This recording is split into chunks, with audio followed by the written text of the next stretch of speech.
हमें एक एक चीज पर नजर रखनी पड़ेगी। जैसे सबसे पहला मुद्दा ईवीएम। ईवीएम से वोट की चोरी पे लगातार कार्य चल रहा है। अब ईवीएम को इस तरह समझिए कि पुराने समय में हमने जो कहानियां पढ़ी, राजा की जान एक तोते में होती, 400 पार 370 पार का नारा देने वाली सरकार की जान भी इस ईवीएम नाम के तोते में। और इस तोते को अगर हमने, इसका इलाज हमने कर दिया तोते का, तो राजा खुद ब खुद कमजोर हो जाएगा। इस तोते को कमजोर करने के लिए ये जिम्मेदारी हमें अपने कंधों पर उठानी पड़ेगी अगर हम लोकतंत्र में को बचाना चाहते हैं, हम अगर संविधान को बचाना चाहते हैं। तो जिस तरह से भारतीय जनता पार्टी सरकार संविधान का खिलवाड़ कर रही है, ये सब आपके सामने। और ये खिलवाड़ वो सत्ता की ताकत में बैठ के कर रही है। अगर वो सत्ता में नहीं होती तो शायद ऐसा खिलवाड़ नहीं कर पाती।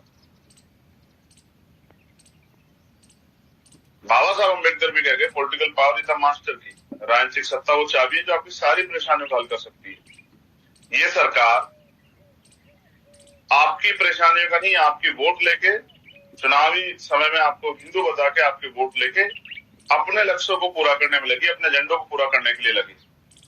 आज भारत में जो राजनीति है, बहुजन राजनीति, उसका हालात आप उस हालात को अगर जायजा आप करेंगे तो आपको एहसास होगा। पहले स्कॉलरशिप आती थी, हायर एजुकेशन की स्कॉलरशिप आती थी, प्राइमरी स्कूल की स्कॉलरशिप आती थी। अब तो प्राइमरी स्कूल हमारे पढ़ने के रास्ते बंद किए जा रहे हैं। प्राइमरी स्कूल बंद कर सरकार ने जियो कर दिया कि 40 से बच्चे जहां कम है उनको बंद कर दो स्कूलों को। और हो सकता है अगली बार जियो, जैसा कि मुझे जानकारी आ जाएगी, जहां 150 से बच्चे कम है उनको बंद कर दो। बेसिक सरकार हमें शिक्षा से दूर करना चाहती है। तो हमारे महापुरुषों ने हमें बताया शिक्षा एक हथियार। पुराने समय में तरक्की करने के लिए कई तरह के हथियार थे, लेकिन इस समय में तरक्की करने का सबसे पहला हथियार जो है वो शिक्षा। मैंने जैसे कहा कि सब चीजों पर नजर रखनी है, तो ईवीएम एक बहुत इंपॉर्टेंट फैक्टर।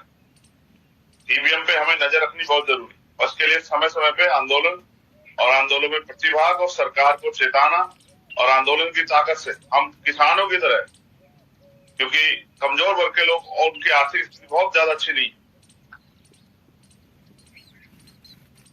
हम किसानों से 13 महीने आंदोलन में एक साथ नहीं बैठ सकते हैं। लेकिन हम भी ये समझ लें, किसानों से हमें सीख लेनी चाहिए कि किस तरह जब स्थिति हो जाती है करो मरो की, किसान एमएसपी गारंटी के लिए 13 महीने आंदोलन कर सकते हैं। देश का बहुजन समाज, जिनमें किसान भी आते हैं, जिसमें मजदूर भी आते हैं, वो भी इस ईवीएम से मुक्ति के लिए बहुत सारे प्रयास कर सकते हैं।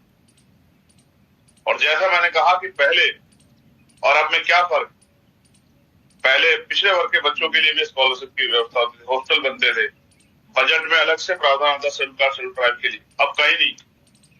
अब जो पैसा आता भी उसको कहाँ लगा देता है कोई पूछने वाला नहीं है, क्योंकि हमारी लीडरशिप ने समझौते कर लिए, हमारी लीडरशिप ने बोलना बंद कर दिया। अब ये जिम्मेदारी हम उनके भरोसे ना छोड़।